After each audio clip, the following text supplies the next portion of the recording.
If, شکر خدا کا آقا جانی راضی ہو گئیں۔ بس اب وجاہت صاحب مان جائیں تو کوئی مشکل نہ رہے۔ مجھے شاہ جی سے ایک عقیدت اور امید محسوس ہوئی۔ میرا دل گواہی دے رہا تھا کہ اب کچھ غلط نہیں ہوگا۔ نرس پریشانی کے عالم میں دوڑتی ہوئی آئی اور اس نے مجھ سے کہا، پلیز جلدی آئیں، زیبا ہمدانی کو خون کی ضرورت ہے۔ زیبا میں خون بتدریج کم ہو رہا تھا، مگر شہاب الدین گوری کے مطابق آج ہی زیبا کے جسم میں خون موجود مقدار میں 20% تک کمی آئی ہے۔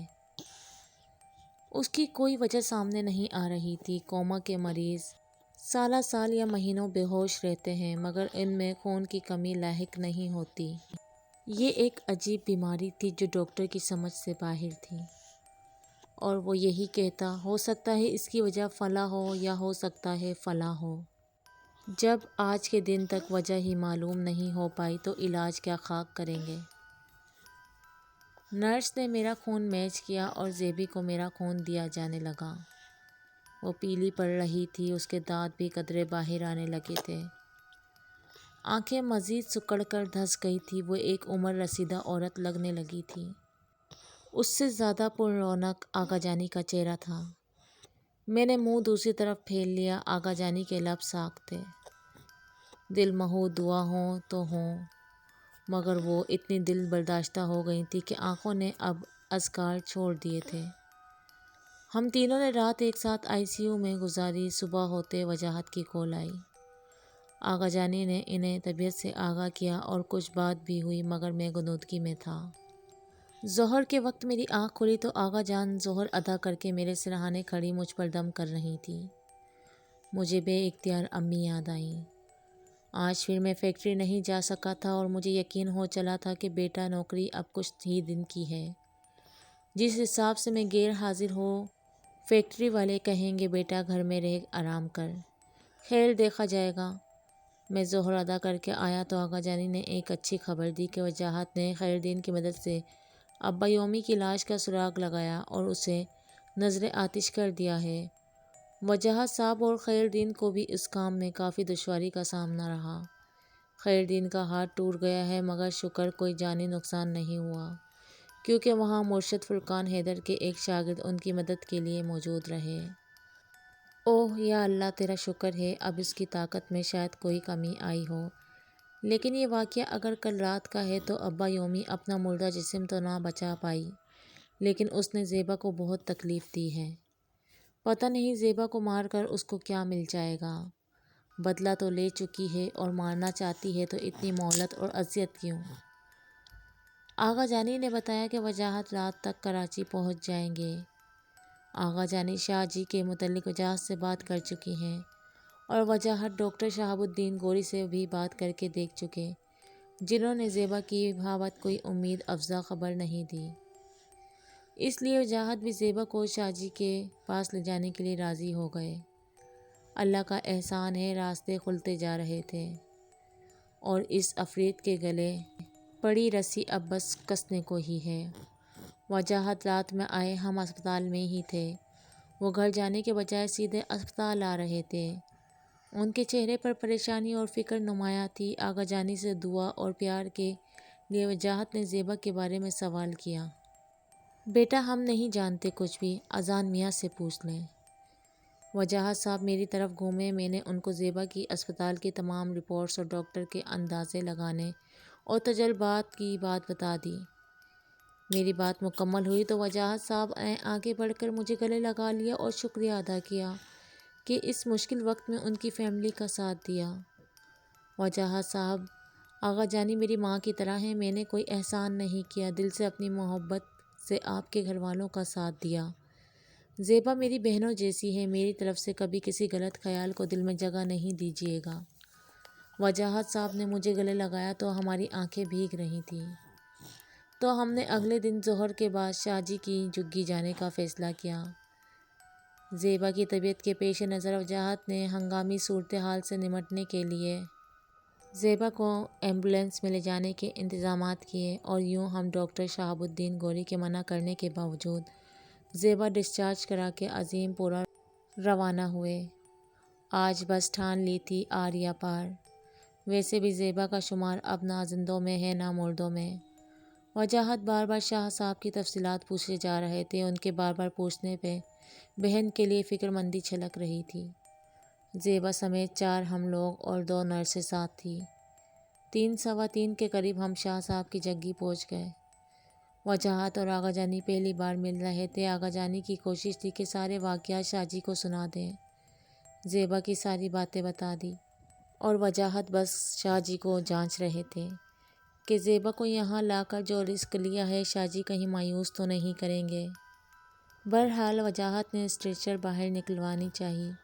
شاہ جی نے منع کر دیا۔ وہ خود ایمبولینس کے اندر گئے، زیبی پر پانی پڑ کر چھینٹے مارے، لیکن اس میں رتی برابر جنبش نہ ہوئی۔ وہ مسکرائے اور ایک تعویذ نکال کر زیبا کے بازو پر باندھا اور ماتھے پر شہادت کی انگلی سے کچھ لکھا اور ایمبولینس سے باہر نکل آئے۔ شاہ جی نے کہا، وہ جانتی ہے کہ تم یہاں آئے ہو، بچی کی طرف سے بے فکر ہو جاؤ، اب اس پر مسلط نہیں ہو پائے گی۔ نرسیں ایمبولینس میں تھی اور ایمبولینس بند کر دی گئی۔ شاہ جی نے ایمبولینس کے دروازے پر بھی انگلی سے کچھ لکھا اور ہاتھ میں چونے کا تھال لے کر گاڑی کے اطراف گھوم کے نشان لگایا۔ شاید حصار کھینچا تھا۔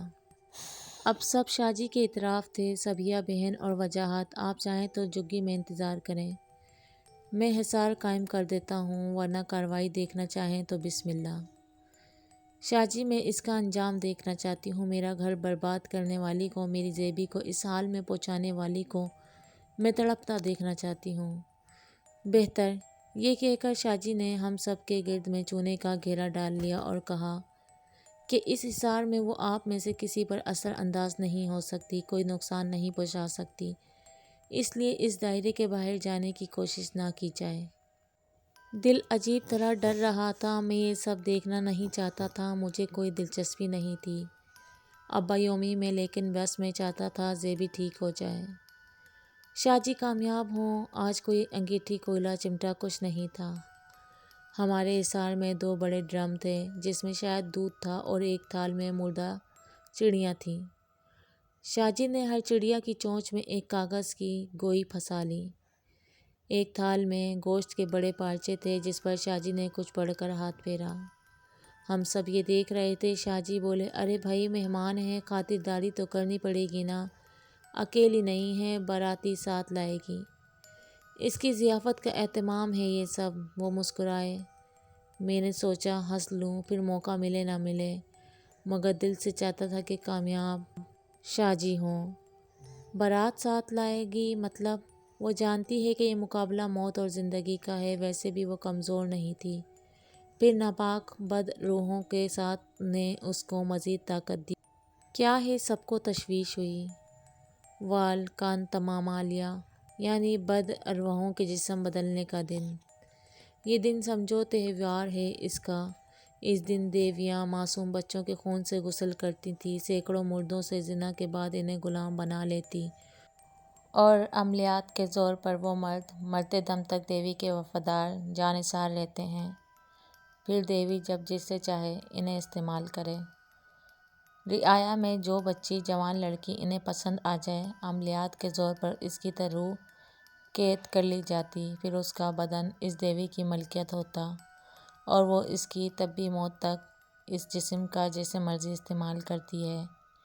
یہ مکار ہے۔ جس وقت اس نے آپ کی بیٹی کو دیکھا تھا، اس وقت اس نے یہ فیصلہ کر لیا تھا کہ کچھ ہی دن میں یہ زیبا پر مکمل قبضہ کر لے گی، مگر اس سے پہلے آپ کے شوہر نے اس وقت اس کا موجودہ جسم مار دیا۔ یہ بچی پر مسلط ہوتی رہی، آتی جاتی رہی، مگر کیونکہ مکمل ہمیشہ کے لیے متی کرنے والا تہوار دور تھا، یہ قبضہ دیر پا نہ رکھ سکی۔ بالآخر اس مرد کامل نے اس کو دفان کر دیا اور یہ کامیاب نہ ہوئی۔ یہ طاق میں رہی اور موقع ملتے ہی وار کیا۔ یہ اتنے دن پہلے بھی مار سکتی تھی، اگر صرف موت ہی مقصود ہوتی، جیسے آپ کے شوہر کو قتل کر چکی تھی، اس بچی کو بھی مار دیتی، مگر موت نہیں، جسم چاہتی ہے یہ۔ شاہ جی یہ بتانے کے دوران دودھ کے پیالے بھر کر رکھتے گئے۔ اس نے زیبا کو صرف اس لیے نہیں مارا کیونکہ اسے کل کے دن کا انتظار ہے کل یہ زیبا کی روح مکمل قید کر کے اس کے جسم پر قابض ہو جاتی ہمیشہ کے لیے۔ پھر گھر والے، خاندان کچھ محفوظ نہ رہتا۔ جھوٹ بولتی ہے، میں تو کھیلنے آئی تھی۔ رونالڈو کی اماں فٹ بال کھیلے گی۔ عجیب ظریف طبیعت تھی شاہ جی کی۔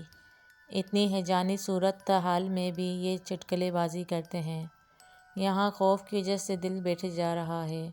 شاہ جی پھر گویا ہوئے۔ ہندوستان والے صاحب نے جو تعویذ بنایا تھا وہ بہت اثر انگیز تھا۔ ہاں شاہ جی، جب تک وہ زیبا کے گلے میں رہا ہم تو یہ سب بھول بھی گئے تھے۔ بس جب کوئی انہونی ہونی ہو تو ایسی ہی غلطیاں سرزد ہوتی ہیں، آغا جانی نے کہا۔ وجاہت صاحب بولے، شاہ جی کوئی ایسا عمل، کوئی ایسا تعویذ کہ ساری زندگی کے لیے اس مصیبت سے نجات مل جائے۔ میاں یہ تو بچی بھی جانتی تھی کہ وہ تعویذ کتنا اہم ہے۔ یہ بات بچی کے علاوہ بھی کوئی جانتا تھا کہ یہ تعویذ موت اور زندگی کے راستے میں رکاوٹ ہے تو اس شخص کا پتہ کریں، کون ہے جو اس کھیل کا سب سے شاطر مورا رہا ہے۔ جیسے کوئی غرض ہی نہیں کہ زیبا کیوں قید ہے، کیوں برباد ہوئی، اب موت کی دہلیز پر ہے۔ شاہ جی اور تو کوئی نہیں، پارلر میں جو سہیلیاں ساتھ تھیں بس ان کے کہنے پر۔ نہیں صفیہ بہن، سہیلیاں کیا جانیں تعویذ کی اہمیت۔ کیوں وجاہت صاحب؟ وجاہت صاحب کا رنگ پھیکا پڑتا محسوس ہوا۔ مجھے حیرت کا ایک جھٹکا لگا کہ کیا وجاہت؟ سب جانتے بوجھتے وجاہت نے تعویذ اتارنے کا مشورہ دیا تھا۔ آغا جانی بھی کھوجتی نظروں سے وجاہت کو دیکھنے لگیں۔ آغا جانی، میں اعتراف کرنا چاہتا ہوں گھر میں بدمزگی نہ ہو، اس لیے میں نے آپ سے یہ بات چھپا کر رکھی تھی۔ تعویذ اتارنے کا مشورہ زرنگار کا تھا۔ میں جب زیب کو پارلر لینے گیا تو زرنگار میرے ساتھ تھی۔ زیبی کی سہیلیاں بھی تھیں، انہوں نے بھی ہاں میں ہاں ملائی ہوگی، مگر یہ مشورہ زرنگار کا تھا۔ آغا جانی دل پر ہاتھ رکھے سن بیٹھی تھی۔ آغا جانی مجھے معاف کر دیں، مجھے اتنی بربادی کا اندازہ نہیں تھا۔ میں نہیں جانتا تھا کہ اس تعویذ کی اہمیت کیا ہے۔ جب آغا جان کی میت پر میں نے زیبا کی حالت دیکھی اس دن مجھے زرنگار سے نفرت ہو گئی اور ہمارے ازدواجی تعلقات ختم ہو گئے۔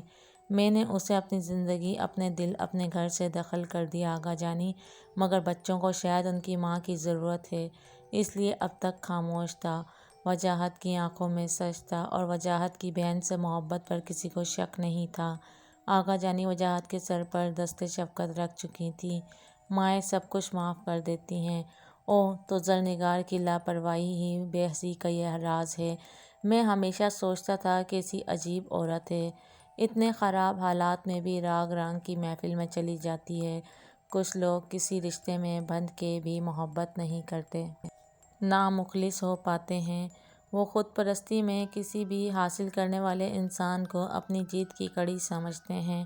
وجاہت میں دلچسپی اصل میں محبت نہیں، اپنے حسن کے زیم میں مبتلا ایک لڑکی کا حق تھا جسے اس نے حاصل کیا تھا، اور 3 بیٹے جو مکمل باپ دادی کی ذمہ داری تھے۔ اچھا بھائی، اب ایسا ہے کہ میں نے سب کو حصار میں کر لیا ہے، اس بات کو یقینی بنائے رکھنا کہ حصار سے باہر نہ جاؤ، کیونکہ میں کسی دوسرے عمل کے دوران آپ میں سے کسی کی حفاظت کا عمل نہیں کر سکوں گا۔ نتیجے کے ذمہ دار آپ ہوں گے۔ جو حصار سے گیا وہ گیا۔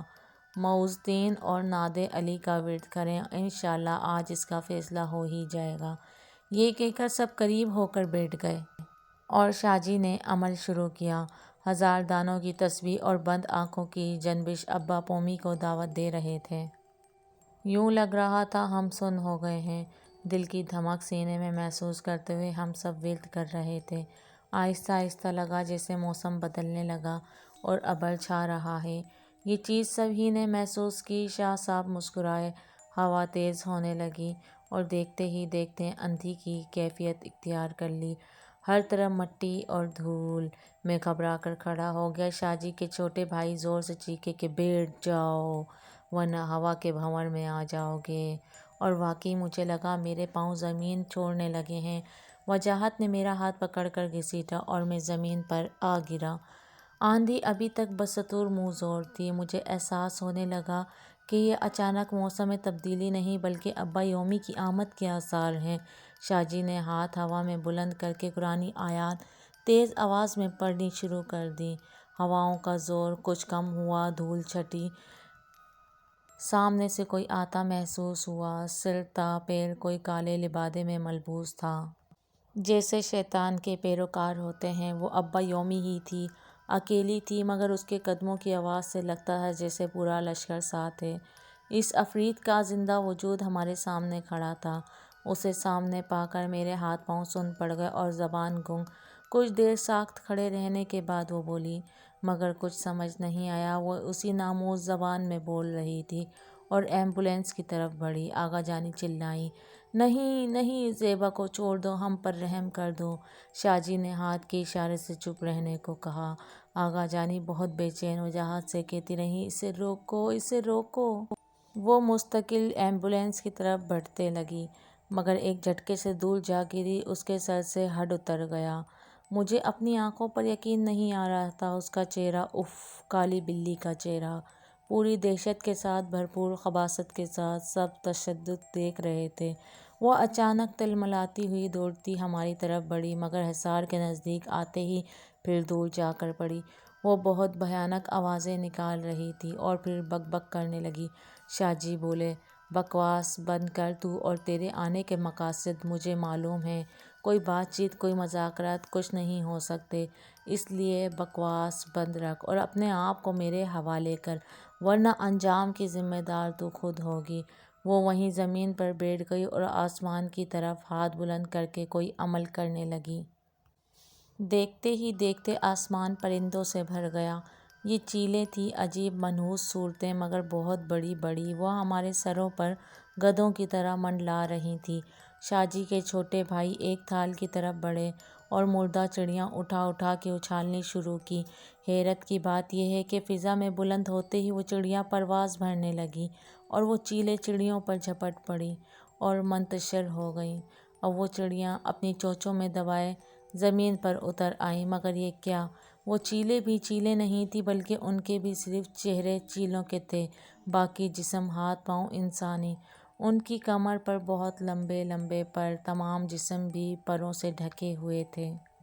ہمارے چاروں طرف انسان نما چیلیں بیٹھی چڑیوں کو نوچ نوچ کے کھانے میں مصروف تھیں اور ابا یومی تلملاتی ہوئی گررا رہی تھیں۔ ہم نے دیکھا کہ کچھ ہی دیر میں وہ چیلیں کرلانے لگیں اور ان کے پر ٹوٹ ٹوٹ کر جھڑنے لگے۔ وہ اب ننگے جسم لیے ایک دوسرے کو نوچنے لگیں۔ ان کے جسموں سے سیاہ رنگ کا سیال مادہ بہہ رہا تھا اور آوازیں کانوں کو چیرتی محسوس ہو رہی تھیں۔